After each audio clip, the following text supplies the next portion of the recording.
Welcome to Mirror TV plus.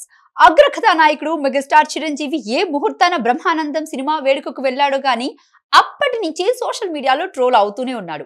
ఇప్పటికే తన వారసత్వంపై సంచలన వ్యాఖ్యలు చేసి సోషల్ మీడియాలో ట్రెండింగ్ అవుతున్న చిరు ఇదే వేడుకలో తన వ్యక్తిగత విషయాలను పంచుకోవడం మరోసారి వైరల్ అవుతున్నాడు. బ్రహ్మానందం ఆయన తనయుడు రాజ్ గౌతమ్ ప్రధాన పాత్రలో నటిస్తున్న తాజా చిత్రం బ్రహ్మ ఆనందం. ఈ సినిమా ప్రీ రిలీజ్ వేడుకకు ముఖ్య అతిథిగా చిరంజీవి హాజరయ్యాడు. అయితే ఈ వేడుకలో సుమ చిరంజీవికి మైక్ ఇచ్చి తన తాత గురించి మాట్లాడమని కోరుతోంది. దీంతో తన తాత పాత జ్ఞాపకాలను పంచుకున్నాడు చిరు. అమ్మగారి నాన్న మా తాత రాధాకృష్ణ నాయుడు, ఆయన నెల్లూరు వాసి, కానీ మొగల్తూరులో సెటిల్ అయ్యాడు. మా అమ్మ తరచు చెప్పేది, నీకు ఎవరు బుద్ధులు వచ్చినా పర్లేదు కానీ మీ తాత బుద్ధులు రాకూడదని చెప్పుకొచ్చేది. ఎందుకంటే ఆయన మంచి రసకుడు. నాకు ఇద్దరు అమ్మమ్మలు ఉండేవాళ్ళు, వీరిద్దరి మీద అలిగితే ఇంకో ఆవిడ దగ్గరికి వెళ్లేవాడు, అంత ఆదర్శప్రాయుడు అంటూ ఆయన గురించి చెప్పుకొచ్చాడు. కాగా ఇందుకు సంబంధించిన వీడియో వైరల్ గా మారింది.